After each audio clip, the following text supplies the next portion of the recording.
I think it's fair to say that in terms of ease of execution, VMS still takes the cake. Yep. I think the only person who has a tough time actually executing would probably be Chibi, but he's shown time and time again he knows how to push buttons.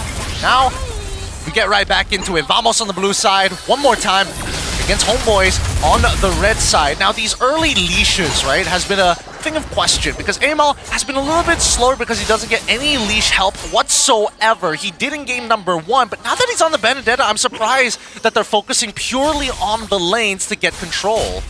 Izanami. Alright. Really using his Hellbite to resource, going to Xorn again, trying to repeat that game 1 first blood. Chibi, and now with the puncture. And it's going to be HomeBois getting the lethal. Ooh, I was scared there. I thought there was going to be a technical pause there for a moment. I was looking to see if Izanami raised his hand, but exactly. He's like, no. He's just cool, calm, and collected. He knows that he can out-sustain the damage, especially with 2 people nearby. Able to use his lights, get some health back. Oh no. And this could be a personal angle, and it is.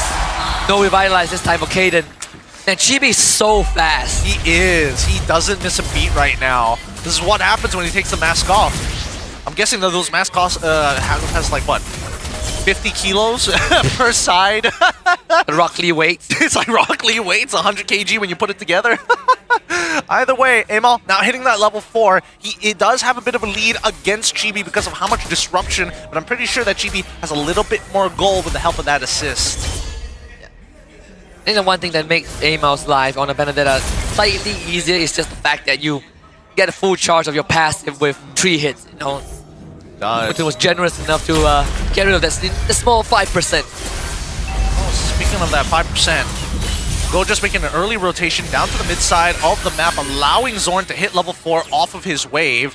Kaung will also hit level 4 on time. With supports at level 4, at this point, HomeBois just give this up entirely. Yeah, Cayden is not going to have an answer if the Tsunami Slam comes through. Gojes is just gonna play distraction. Cayden with his body. Gojes able to disengage. Better airstrike comes through. Rezza getting absolutely blasted, and the Izanami's out of the fight. Chibi still dashing around. Phantom execution could be there, but EyyMal cuts him down. But he gets traded back by Clockwood, and is still VMS with more.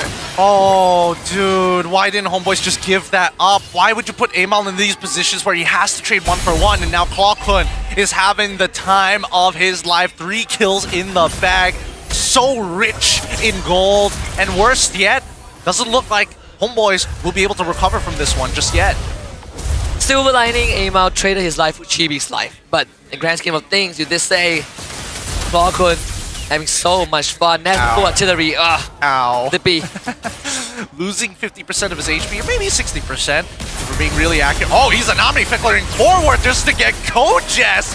Again, I like this adaptation from the side of the HomeBois, right? If you're attacking one side of the map, you can instantly make the rotation, and they even sacrifice 2 minions, 1 siege minion and 1 regular ranged minion, just to make that happen. And the wave gets frozen too, closer to HomeBois' side, so Izanami gets to come back and catch the wave. And with that earlier kill, does recover in terms of that XP. EyyMal taxes that a little bit. That's totally fine. EyyMal can clear waves pretty fast in the early stages of the game. He did go for the Impure Rage. He's not going for Lethal Ignition. I am curious to see what his full build is going to look like as Natco, Clockwood, as well as Gojes already securing their own core items. Yeah, a bit too honest with that attempt. Xorn easily disengages. Same as Clockwood too. One thing that has been the same from game 1 is Gojes, right? This Esmer and the Hilda pick from the previous game allows you to move very fast. Ooh. Across the map to provide those support Natco and to blow that flicker to get out. Nice, nice. Natco didn't bother checking the bush with any of his shots. Assumed that it was safe, and now Cayden reminding him nothing's safe. There's gonna be a ton Tsunami Slam from Dawn, disengaged with the flicker. Chibi still has the puncture stack. Is maxed out. EyyMal not able to get the finish on the Xorn, and now he is in a rough spot. Using the Electro Final Blow, able to disengage. Chibi gets picked up by Izanami. Gojes with the flicker and takes care of the jungler on HomeBois. Rezza trying to stick onto Clockwood, but Gojes is being a pain in the back. And sadly for HomeBois, they gotta disengage. Yep. Gojes, he already lost his flicker trying to find that trade. Got EyyMal. I'm surprised that EyyMal tried to bait it for that long. He should have just walked away from it. But now they might just get one more with the feathered airstrike. And Kaung with 4-0-1. He is just dominating this game. Right on the money too. This Gojes Esmeralda is being a big problem. If HomeBois don't focus their salvo onto him and try and take him down. Oh my god. It's a disaster on both ends. Clockun with the steal. Man, EyyMal did not want to use his retribution. He wasn't expecting Clockun to do that much damage. Zippx now finally only getting his first item 5 minutes and 28 seconds into the game. This is not looking good for the HomeBois. I like their approach, and I think they just have to keep playing that mental game. None of these bushes are safe. Make VMS question their decisions to buy you that extra bit of time. It could be a compounding problem with Gojes set free in the bottom lane. Rezza, he's 3 levels down. And that is a big problem that HomeBois have no answer to. How do you get Rezza up to speed? He's not gonna have the space. He's not gonna have the time as well. I think it's a little too late for him to try and catch back up to Gojes. He's just got to make the best out of the situation. 4.1k to 2.6, that's ridiculous. Here comes Xorn though. Tsunami slam into the follow-up. Cayden, can he AOG in time? Doesn't go off. Instantly blown up. Gojes shows up, and that is going to be top tier 1 for sure. HomeBois cannot hold. Oh man, Chibi's so fast. And it's not done yet because Zippx now having to just give up this top tier 1 at this stage of the game because there's just too much gold from the side of VMS to keep up with them. 4.2k by the 6 minutes of the game. And I was already talking about a 2k lead. The 4k is double that in less time. Imagine there's a Sky Piercer. And Izanami lucky to get away. Rezza, he's definitely the standback this game. But in a horrible spot, Chibi getting the buff. Oh my goodness, he's just so good with these angles. God, he's fast. When he has vision, he knows exactly what he wants to do. He can see it in his mind's eye. And at this point, we have Natco, Chibi, and as well as Gojes all at level 10. Zippx, the only person to break into the 9 and almost into double-digit levels. Xorn and Clockwood, no surprises, 8 and 8, but God, man. I don't know how they're going to play this out. EyyMal can only do so much. He's not exactly the greatest initiator. He kind of needs somebody else to make sure that the Electro final blow is going to get max value. And it's not like a Yishun Shin or Haya or Lancelot when you're on a Benedetta. It's very individualistic.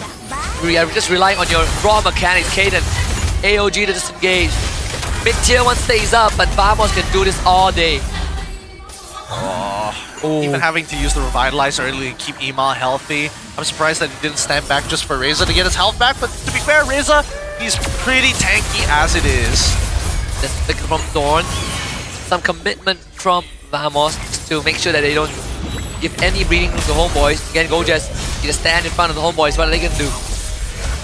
They're going to dance for now. Natco is going to get involved, and HomeBois just have to give up the position, right? Because so far, Gojes has been their biggest problem, and they don't have a solution to it at this point of time. Even if EyyMal wanted to take him out, just look at that regeneration. Gojes is over-shielding himself. Eating good. Eating a bit too much. Lord is up for grabs. Natco with the prolific raw. The moment they get mid tier 1 is where HomeBois start to see the beginning of the end. I think they should be able to do this with Natco. A few more shots will do the job. Chibi, the purple buff, 3 levels ahead of EyyMal at this point. Oh, such a fat lead. A fat lead, and they don't even want to touch the Lord just yet. They want to completely clear out the rest of that jungle, go onto the Lord, and maybe even get some pressure to get rid of the Holy Shielding early before the Lord even makes that push. Now, looking at the items so far, 2 items complete already for Zippy. Oh, hold on. Jumping on the Gojes, they had to commit everything, and Gojes still gets away. EyyMal forced away for cooldowns. Cayden in the thick of it with a rejuvenate. It's more than enough to revitalize. Saves his teammate. He gets out with the AOG. Chibi with the follow-up. Thorn roll. He doesn't get the finisher, but Clockwood will. And Zippx gets traded. Oh man, Chibi was just ever a frame off from landing that puncture. If he landed that puncture, that was a double kill guaranteed. They trade 2 for 1 there. Not the most ideal for Xorn, but I think it's as good as it gets, right? T2's now under threat, forcing HomeBois to respond. And HomeBois had to play without EyyMal in majority of that fight too. Izanami, once his cooldowns are out, they will instantly run out of gas. Say the same for Zippx. Very cooldown reliant draft.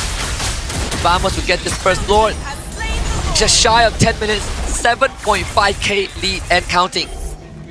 Oh, they're gonna go for the full clear again on the bottom side of the map. Top side, however, see the rest of the HomeBois just sticking up together because they can't move out. These team fights have been extremely hard, but if they can catch them in the middle of their jungle where the corridors are very narrow, EyyMal and Rezza might have an opportunity to combo with Cayden. It's gonna be a tall shot. Unlike game 1 where they have Gatot and Badang, Blue doesn't really have that same utility. There's lesser tools, lesser agency for Rezza to pull off those big wombo combos, and that means Cayden has to somehow rely on his instincts and just trust that Rezza can hang on and hold the front. Speaking of instincts here, that's another Holy Shield and already collapse. With the Lord on their side, they're almost guaranteed to get an inhibitor. Xorn covering Kaung as they siege down. Nobody's safe underneath these inhibitors as long as he has those motor shots coming in from the feathered airstrike. And Natco is hurting so much. BOD now done. Look at that damage. Painful. Painful indeed.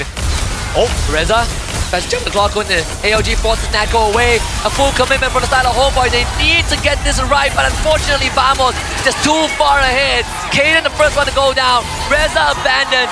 The members of Vamos ever so low, and HomeBois wish they had a bit more money to work with. Oh. Wave pushing down bot side at this point as Chibi is already level 15, once again generating that 3-level lead against EyyMal. I'm not sure whether Benedetto was supposed to be the pick of choice here, but that early game did not go in their favor at all as they're looking to close things out. EyyMal so no chance. Gojes with the finisher. And Vamos, it's not time just yet, but patience will be rewarded. HomeBois are down Zippy. 22 seconds when we come back. Vamos, full 5-man. Kaung's better airstrike will come back soon, but everyone else has their ultimate. Here comes Xorn with the kidnap, a suplex into a killing spree for Natco, and the rest of HomeBois are just gone. Vamos, they take their mask off, and they will now take the hits of the HomeBois off. This is the 2-0. Hala, Vamos, they will be the victors. Oh, Vamos getting into position, one last taunt, and even Zippy. QT cannot handle them. Vamos with the mask off, they've done it, and now they get back into formation. Show us that flying V!